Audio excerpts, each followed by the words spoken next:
If we keep letting this radical nonsense pass, the message to every little girl in America is clear. Your hard work doesn't matter, because one day a biological male will walk in, take your record, take your trophy, and take your spot on the podium.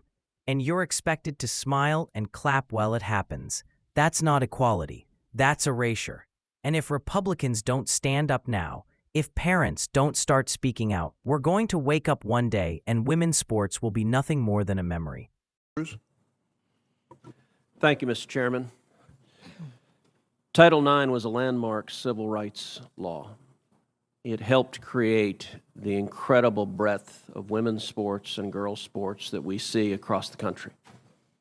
I believe in girls' sports. I believe in women's sports. I'm the proud father of 2 daughters who are both athletes. I think participating in competitive sports is a wonderful thing for a young girl. I think it is a wonderful thing for a woman. And I think, unfortunately, today's Democrat Party has decided that women's sports and girls' sports no longer matters, and they're willing to push radical legislation designed to destroy girls' sports and women's sports. Ms. Gaines, I want to thank you for your courage. You are relatively young, but you have demonstrated incredible courage. And because you have dared to speak up, you have been demonized, you have been vilified. I saw when you were attacked by a leftist mob at San Francisco State University for daring to speak up. You had an incredible record as a swimmer at the University of Kentucky. You were a 2-time NCAA All-American. You were a 5-time SEC champion. You're an SEC record holder and a 2-time Olympic trial qualifier. But yet on March 27th, 2022, something changed. What happened on March 17th, 2022? That's when Thomas and I raced in the 200 freestyle and again resulted in a tie. And so you tied. What was the consequence of tying? We went behind the awards podium where typically you're handed your trophy, you're marched out, you're named an All-American. And so we go back there and the official looks at both Thomas and myself and says, "Great job, but you guys tied. And we only have 1 trophy, therefore we're giving this trophy to Leah." And I question this and I say, why? And at first I shortened it in my testimony, but really he stumbled on his words. He didn't know how to answer this. And at first he's, well, we're just doing this in chronological order. To which I further pressed, and I said, okay, well, what are you being chronological about? Because we tied. And if we're doing this off alphabetical order, G comes before T, so what are you being chronological about? To which this wasn't a script they had prepared for him. And he actually appreciated his honesty. He did say, we have to give the trophy for Leah because Leah has to have it for pictures. They've made that clear. Leah has to have the trophy for pictures. You can pose with this trophy, but you have to give yours back. You have to go home empty-handed. Leah Thomas takes the trophy home, end of story. Now let me ask you, as someone who's competed at the elite level, in your experience, is there a difference between women and men? Of course. I think we learned this at a very young age, watching even 12 and unders play. Going through puberty causes irreversible advantage, that no matter the training, no matter the diet, no matter any alterable change you can make, will overcome that male advantage. Especially in sports like swimming, where lung capacity matters so much. Even something as silly as throat size, men have on average a 40% larger throat, which sounds like it's nothing, but when you're grasping for air, that 40% larger throat makes a huge difference in athletic success, not to mention height. You guys know the differences. Ms. Robinson, do you agree with Ms. Gaines that there's a difference between women and men? If the question is about trans women... I'm just asking, is there a difference between women and men? What I can say is that the NCAA has rules in place. They've had rules in place for the last decade, and when this competition happened, I'm going to try again. The rules were clear. Do you believe there's a difference between women and men? It's a yes-no question. Do you believe there's a difference? Oh, I think that we're talking about this case with the NCAA. No, I'm asking a question. Do you believe there's a difference between women and men? Most people could answer this very simply. I'm curious if you're willing to do so. Oh, absolutely. I'm just putting it into the context of the conversation that we're having. I think that there are definitions related to sex. Is that a yes? So I'm trying to get a yes or no. I'm not trying to get a speech. Is there a difference between women and men? I think that there are definitions for biological sex. Okay, so you're which not is answering different that. than Let me ask gender. you this question then. Why do women's sports exist? If you can't define a difference between women and men, why not abolish women's sports and just tell little girls to swim with little boys and see who wins? Oh, I'm simply saying that that sex is My different question, than gender. why And I do believe why that do women's sports have a great exist? value. I mean, Senator, I'll tell you right Ms. now. Robinson, please answer the question I'm asking you. Absolutely. Why do women's sports exist? I think that there are so many positive benefits to sports. But I mean, why have a we've talked separate about it here category for today. women? If there's no difference between women and men, why to have women's sports? I'm saying that there's a difference between sex and gender, and that the NCAA has rules in place, which they have for the last decade. Mr. Chairman, which I would determine like that to enter into related the to record an participation. article from Duke Law called Comparing Athletic Performances for the Best Elite Women to Boys and Men. And it goes through examining in 2017 the top records for women in the world in various track and field events. So, for example, in the 100-meter, the top record for women in the world was 10.71 seconds. Welcome back to The Outside Punch. Before we dive in, make sure you hit that subscribe button and give this video a like. Trust me, after what you're about to hear, you're going to want to stay plugged in because this nonsense isn't slowing down anytime soon. So let's talk about what just went down in this Senate exchange. We've got Title IX on the table, the law that gave women's sports a real shot, that opened the doors for generations of girls to compete and succeed. I'm all for that. I've got no problem saying women's sports matter. They do. But apparently, today's Democrat Party thinks women's sports are just a political experiment. Forget biology, forget fairness. If you don't clap for their radical agenda, you're the villain. Enter Riley Gaines. Now, this young woman has guts. She swam her way to the top, became an NCAA All-American, a 5-time SEC champion, and then had the audacity to speak the truth. For that, she's been harassed, mobbed, and called every name in the book. Why? Because she dared to say the obvious, that men and women are different.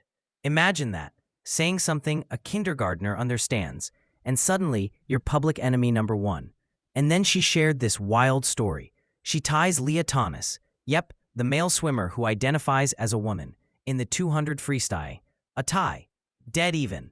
They go behind the podium to collect their awards, and what happens? The NCAA tells her, sorry, Riley, you don't get the trophy. Only one trophy, and it's going to Thomas, because Thomas needs it for the photos. You can hold it for a picture, but don't get too attached, sweetheart, because it's going home with Leah. That's not competition. That's propaganda with goggles on. Think about the absurdity. You bust your back for years, training, competing, qualifying for Olympic trials, breaking records, and you're told, sorry. The male athlete has to take the prize because it makes for better optics. Chronological order? Alphabetical order? No, scratch that. We just need the right photo op. Give me a break. Now Gaines lays it out plain as day. Men have physical advantages that women cannot overcome. Larger lung capacity, more muscle, greater height, even throat size. Yes, throat size. And if you've ever gasped for air after a sprint, you know that matters. These aren't feelings, they're facts. But of course, when the senator asked another witness, Miss Robinson, if she believes there's a difference between men and women, she suddenly became a philosopher. She twisted herself into pretzels. Well, the NCAA has rules. Sex is not gender. Ma'am, it's a yes or no question. Everyone watching knows it. And if you can't even say there's a difference between men and women, how in the world do you justify separate categories for sports? Here's the thing. Democrats want it both ways. They want a virtue signal about protecting women while gutting women's sports from the inside. They want to tell young girls to train hard, but then they're forced to race against biological males who have every physical advantage in the book. And when they lose, tough luck. Take your participation ribbon and be quiet. The senator even entered a Duke Law article into the record. It showed that the fastest woman in the world in the 100 meters per time was beaten by 124 high school boys in the same year. Not professional men, not Olympians, teenagers. In fact, over 2,000 men worldwide beat that same record. That's the reality. You cannot erase biology with politics, no matter how many hashtags you throw at it. So here's my take. Women's sports matter, but only if we defend them. To understand, I'm thoroughly confused. So you're born, I'm talking about biology, male, female, and what else? I believe that intersex is also acknowledged. But Intersex. again, I'm not a doctor here. What I can And say what does intersex mean? is that there's a difference between sex and gender. And I think in these conversations, we're conflating the two. Well, but I want to start with sex, okay? There's male, there's female. When a baby's born, before the baby has had time to even have a sense of self, there's male, female, and intersex. There's a third sex. I believe that is true, but I would defer to Dr. Lopez as I'm not a physician. Okay. And how many genders are there? I think the gender is expansive, and the definitions are always growing. Today I can tell you, I talk to young people that talk about non-binary as more than 5? I think the gender is not a binary, is what I'm trying to say. Are there more than 5 genders? I'm just trying to understand. Are there more than 5 genders? Well, I mean, I think that there was a time where women wearing pants didn't feel like it was appropriate for their gender, and yet I'm wearing pants today. I think that there are ways that we express our gender that are expansive. Are there more than 5? I wouldn't subject myself to naming how many genders there are, but what I can say is that gender is a reflection. Number? Excuse me? There's an infinite number of genders?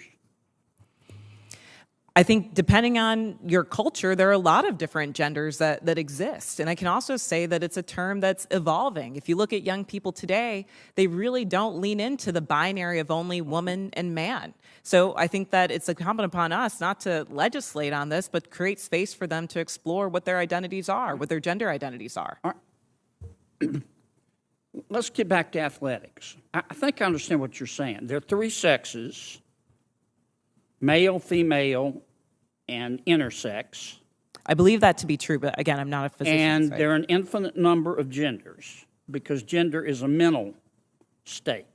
Gender is about expression, and I think that there are a variety of ways that you can express your gender. Okay, so there's infinite number.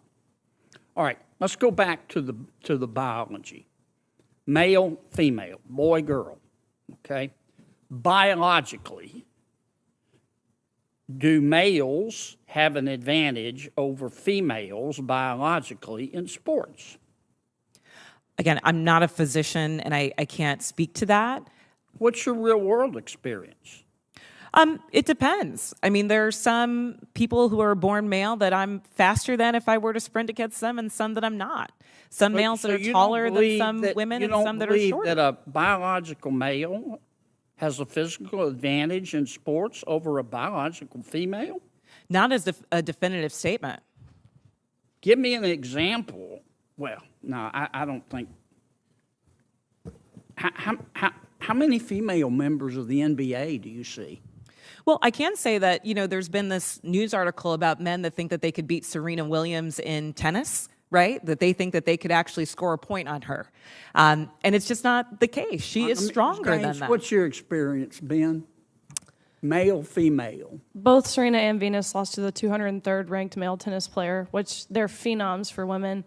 My experience, my husband, he swam at University of Kentucky as well. In terms of accolades and in terms of national ranking, I was a much better swimmer than him. He could kick my butt any day of the week without trying. Okay. I just think, Ms. Robinson, I'm trying to understand where you're coming from.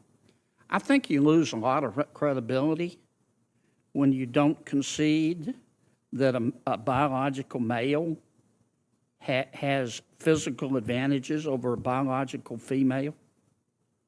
I mean, I just think that's a proven fact, and you really hurt your credibility.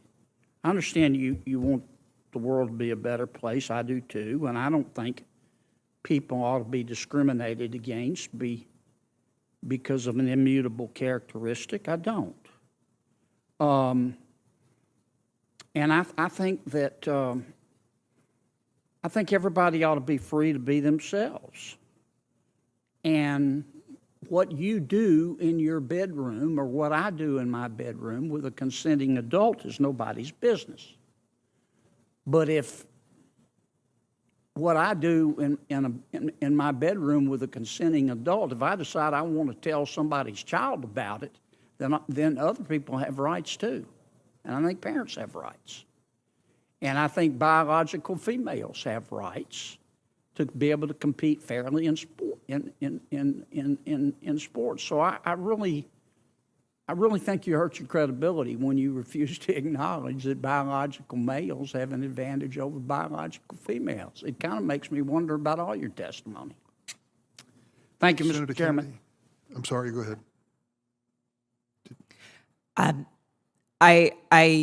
What I'm trying to say is that there is not a definitive advantage in all cases. Sir, I don't know if you believe that you could beat Serena Williams in tennis, but I probably think that that's not the case. There are not all cases where all men are physically superior to all women. And at the end of the day, in this conversation, we're not talking about that.